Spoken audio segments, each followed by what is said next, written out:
Hey guys, welcome back to Real Housewives Recaps. You guys, I am so excited to be covering Salt Lake City, Season 1, Episode 6, Sundance City. I can't wait to talk about this episode with you. I was alerted to some amazing tea, which I'm going to share with you, and I'm super excited about it, so stay tuned. It's right after this Patreon ad. Please check out my Patreon. It's just $1 a week. You get 4 bonus episodes. I'm really having fun with it. Some of you guys have just signed up. I really appreciate that. So let's get into this episode. Oh my gosh. Hey guys, I just want to take a second and say if you're enjoying this show, please check out my Patreon. Go to patreon.com, search Real Housewives Recaps, or check the comments below and I'll put a link. And for $1 a week, you can support my show and get 4 bonus episodes per month. I'm covering Scary Island, like the greatest season of Real Housewives of New York. So check it out. Thanks so much. Okay, as promised, I'm going to share the tea with you, and I'm super excited about it. I found this girl, Wilkie_Dana. She's on Instagram. She's on Twitter. I highly recommend the follow. This girl has some good info. Okay, so she shared this, and I'm going to share it with you here about recordings that people made from Mary's church. So just take a listen to this, and I promise you won't be disappointed. This is allegedly Mary speaking to her congregation. Enjoy. You know, stupid, you're not in church. Coming in here draining me. I ain't preaching over y'all sin. I'm doing everything else. Y'all ain't helping. Halfway pay your tithes. I got 14 birthday cards. Y'all stingy self. You're poor people. I don't want no poor people around me. You're poor self. And if you ain't poor, you stingy, so you still poor. God said you was poor. Said you rich. What's that scripture, Norman? Lord, you gave it to me over and over. Nice, huh? Calling her congregation stingy and poor, and berating them for only getting 14 birthday cards. I mean, what? I'm sorry. I've listened to this like 4 times. I shouldn't say I'm shocked by it. I'm not shocked. I just think it's so disgusting, especially seeing her on the show and knowing how braggadocious she is about everything and showing off her labels and everything else. And then hearing her speak to her congregation like that, that's pretty disgusting. So thank you, Wilkie_Dana, for that. And yeah, if I find out more tea, I will definitely share it with you. It's so crazy. Okay, let's get into the episode. Okay, so they kind of jump around at the beginning. We start out at Heather's house with her kids. We see different people at their homes.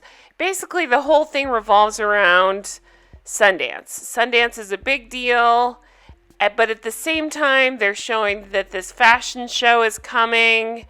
So Sundance has a long time been around, but this fashion show, this is its first year getting off the ground. So we see Meredith trying on this outfit because she'll be part of the show. Brooks is the youngest designer in the show. It's his first fashion show. So, of course, he's super excited about it. So we're going to come back to that. Meanwhile, we jump over to this ridiculousness. Jen is on skates, skating around. Now, I just have to ask, where the hell are we? What is this place? I saw, was it Shah Squad something? So do they have their own offices, her assistants? What's happening here? What am I looking at? I don't understand this. So I need to know how everybody got their money. So I need to know this on her because I believe, if I remember correctly, somebody on another podcast was reporting that her husband... Oh, God, I'm going to get it wrong. What was it? He wasn't even maybe full-time, or he wasn't the main coach. I don't know. Anyway, it doesn't matter. Doesn't matter. Do coaches make this much money, I guess, is what I'm trying to ask, because what the hell is happening here? Okay, so her assistants have this big office that I don't understand. We find out that her cousin Tony is making film debut at a documentary. She's hosting a VIP party. Okay. Meanwhile, we go over to Lisa. Lisa has a marketing company called Lux Marketing. Okay, Lisa. I just still can't with Lisa. I'm trying. I really have. I've tried with all of them to find, and there's some that I love. I love Heather. I really like Whitney. I actually really like Meredith too. I wasn't sure, but I do. I'm liking her more and more, especially seeing what she's putting up with Seth. But I just can't with Lisa. I can't do it.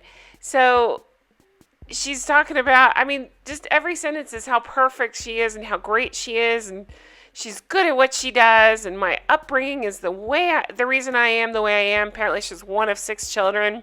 She's in the constant pursuit of her best self. We see her husband helping her, bringing in tables and chairs, and he's calling her his boss. Okay, let's move on.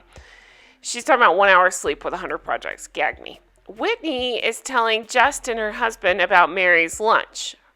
They're having she's having Jen over for a hot tub party. So we see Jen come over, right? And Jen comes out in this outfit. I mean, she has a fantastic body, but what are we doing here? What's happening? What is this? So, yeah, she's camera ready, boobs out. How you doing? She said it's her most modest one piece. Oh, okay. So they get in the hot tub, and, Whitney, she's saying how Justin's turning 52 this year, and she makes a big deal out of all of his birthdays and talks about all that he sacrificed for them to be together. Because remember how they met. He was her boss, and they were each married to somebody else. And they left their significant others to be together. So she likes to show him how grateful she is for him. Okay, so they talk about who else coming to Justin's birthday party. And I gotta say, Jen seems to be obsessed with Mary. I'm obsessed with Mary a little bit too, but she is. She's talking about her. Whitney's saying that she has no issues, so everybody's invited. And Jen brings up Mary calling her a hoodlum, to which I say, didn't you call her grandfather effer? I mean, she is, but you called her that. And you're shocked she says something back. Jen's saying don't treat others like they're less than you. And Whitney says it's all about her husband tomorrow. So then we see Whitney getting her hair done. She's getting ready for the party. Meanwhile, Meredith FaceTimes, and her friend is doing a fashion show, and so they ask Whitney to walk in the fashion show. Whitney's excited. It'll be her first one. She's nervous. It's Park City's first fashion show. And did you guys notice the background music? I don't know what, I just really noticed it this episode. They kept playing, yeah, yeah, yeah, yeah, yeah. I can't even do it. But they said, yeah, about 100,000 times. And they kept playing it. And my husband would walk through the room and be like, what is this? What are we listening to? We go over to Mary's house. And doesn't it make it more disgusting hearing that recording and then seeing all these big designer things? It's so over the top and cluttered, and it kind of makes me crazy. There's shit everywhere. We find out this is Charlinda, her grandmother's brother's daughter. And she said that when she had Robert, she fell in love and didn't leave. Okay, so this part was weird. I'm assuming she's joking, but Mary says, what is it? We're not close at all. I don't know what she does outside of helping me, but at the end of the day, we're family. What? She's kind of giggling during that, so I assume she's joking, but then her personality sucks so bad. Maybe she's telling the truth. Maybe she's just like, I don't care what you do outside of here. I don't really want to know about it. Just take care of me and my family. Okay, so then we go over to Justin's birthday party. We see him doing body shots off Whitney. She says every year, all their friends look forward to Justin's birthday party. She rented a party bus.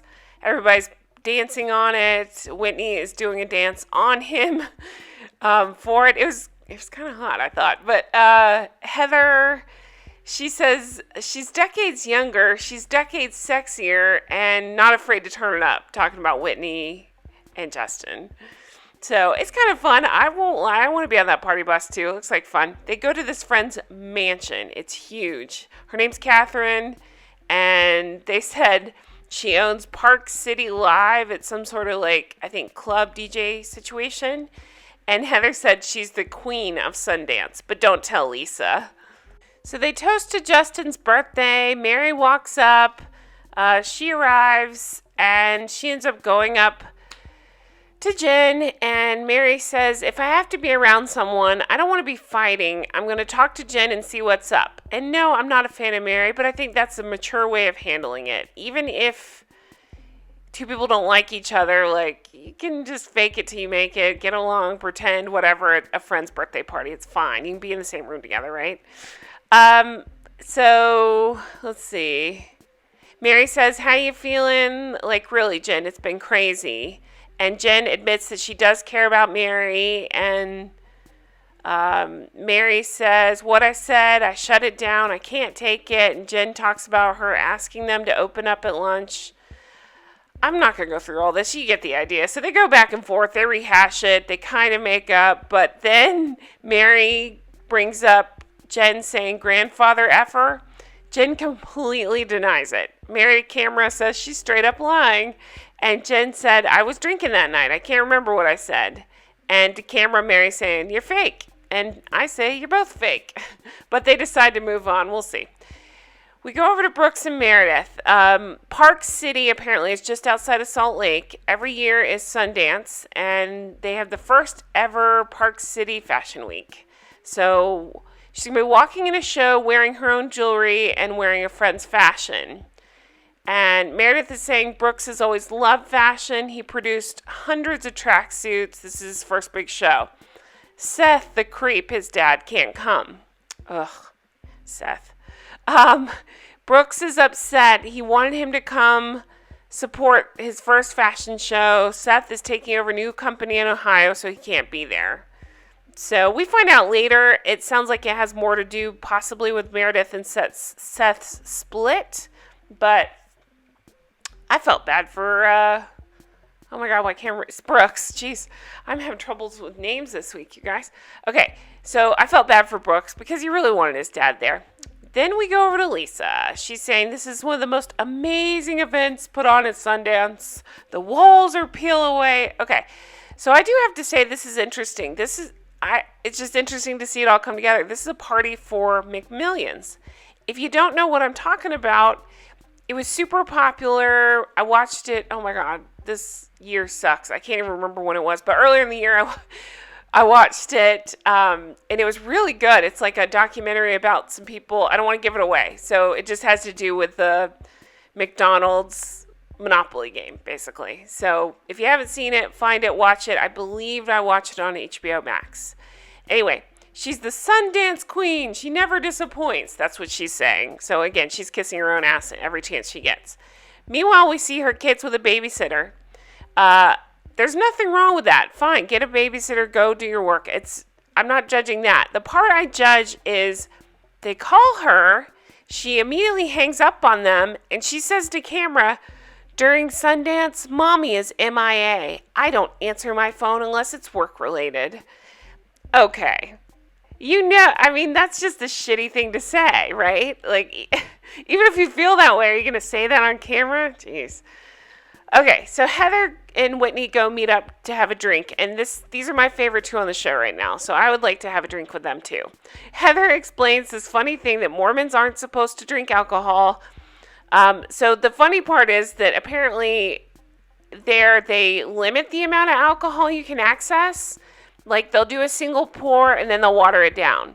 Or they're not allowed more than one drink on the table at a time, things like that. So they really limit it. She said it's hard to get drunk. They talk about Justin's party, and Heather she's asking if Whitney's happy being married, and it seems like, she seems down. She kind of explains that she chose her faith over love and religion over her, her true happiness. She married this man. She's so happy she had her children with him, but she's upset to be divorced. And She wants the fairy tale is what she's saying. Heather's afraid that when she shows herself, her true self, she gets her hand slapped. And she's explained her husband is the first man she slept with, and she's afraid now nobody wants her because she's divorced. She has 3 kids. Apparently it's a big deal there. And she wants a man who will see and love her. And she says it's impossible for her to date in Utah. So it's interesting to hear all this. These are things I never would have thought about. I mean, the strict Mormon rules and dating and religion and just, I feel for her. I mean, she seems like a catch, and I hate that she's having trouble. We were over to Jen's. She's having the VIP party. She's meeting with her event planner. Here you go with the Shah shit everywhere. She's having red carpet. So basically, her cousin Tony did this documentary, it sounds like, and she's agreed to host the VIP. A lot of it's being shown at Sundance. There's a VIP party where they'll show it as well. The ladies arrive. Heather is saying Sundance is a brush with fun and a chance to meet so many different men that haven't been raised in Utah, so it's no strings attached. And then she says, I'm looking for sex, not love. And then she says, that sounds horribly vulgar. Can you delete that? She just cracks me up. Whitney and her husband arrive. Katie and Lala arrive. And so I'm sure you know, but Katie and Lala, of course, are from Vanderpump Rules. That's why they made a big deal about them being there. They're both from Utah. Who cares? Is that show even still a thing anymore? So Lala's movie apparently went to Sundance. So Whitney kind of knows her and had them be invited. So that's what that's about. Sorry, there's a loud truck outside. I didn't know if you guys could hear that. Okay. So so the documentary it's called Sincerely for Eternity. It's about a local rap group, Rags to Riches story. So they actually show it to everybody there. And I thought, that's kind of strange. I wonder if it's a clip package or if it's the actual thing, because it just seems like sitting down for a documentary in the middle of a party is just kind of interesting. Okay. She doesn't... Oh, here we go. So, Jen sees a guy and introduces him to Heather. And he's super cute. I have his name. Oh, his name's Curtis. Okay. Super cute. Seems to have a good personality. He's helping set up the show, I guess. I couldn't really tell what he said, but super good looking guy. And she seems into him. And it's so funny to watch her because she immediately pounces. She said she doesn't want to linger and let some other cougar pick him up. So she immediately is like all over him. And he seems into it. So that's cool. They end up leaving the party together. He pretends like he needs to get something out of his truck, but he basically takes her hand and leads her out of the party, which good for her. That's awesome. So then we see it's the next day, Meredith's house, and it's the day of the fashion show. So they're trying to get ready. They're running about 15 minutes late, it sounds like. And she's saying he has to be on time. He's freaking out, asking her to call her friend to say they're going to be late. And she's like, no, that's unprofessional. We need to just go. And all of a sudden, an alarm starts going off. He thinks it's from her cooking. She says, no, it's not me. Well, turns out a toilet flooded. And it flooded everywhere, and it's disgusting. And Meredith is calling the maintenance man, and Brooks is absolutely freaking out. And she says, get your act together. We got to go. So over at the fashion show, we see that Whitney has arrived, and Kim, the fashion show coordinator, has greeted her. Brooks ends up arriving 45 minutes late. That's not good. But luckily, it sounds like he didn't miss anything. They get Brooks backstage with the designers. Meredith is backstage as well. He's excited to be part of something he is idolized, and he got the opportunity, and he says it's thanks to his mom, which was so sweet. Whitney says she's nervous. Meredith says, just don't trip on the stairs. And Whitney's like, oh, God. We see Brooks getting his hair done. Meredith tells him his dad sent a text. P.S. I love this confessional look on Meredith. I think she looks so stunning here. Her makeup looks beautiful. So we see Creepo Seth giving a message to Brooks, and it's just, I mean, it's nice. It's a video message. He's saying it's disheartening that his dad isn't there, and Meredith says, and this was so sad, she blames herself. She wanted the separation, but she says they should have tried to work it out so he could be there too. She gets upset and says she doesn't want to hurt them. She screwed up and she didn't protect her children. Ugh, heartbreaking. Okay, so we see a flash to next time. Whitney and her dad are working on therapy. Lisa and her husband are arguing, so we'll see that. And then Whitney and Jen talk about Meredith. So some stuff going down there. You guys, I thought it was such a good episode. So much stuff going on. I'm really enjoying the season. It's just been a lot of fun to watch and to talk about. I hope you guys are enjoying it as well. Thank you guys for everything. I really hope you have a fantastic week. Stay healthy, stay safe. Not sure exactly how next week's going to go down. I'll continue to post. Don't worry about that. I always have stuff to post. But with Christmas and stuff, I don't know what Bravo will be airing, what days, but we'll figure it out. We'll get it together, and I'm sure I'll talk to you beforehand, but just in case, have a very Merry Christmas. And I appreciate each of you guys so much. Be sure to check out all my other videos. I have a lot of stuff going up right now. And thank you guys so much. Leave me comments below. Let me know your thoughts on the episode, your thoughts on anything on Bravo. I'm down. You guys have a fantastic week, and I'll talk to you very soon. Bye-bye.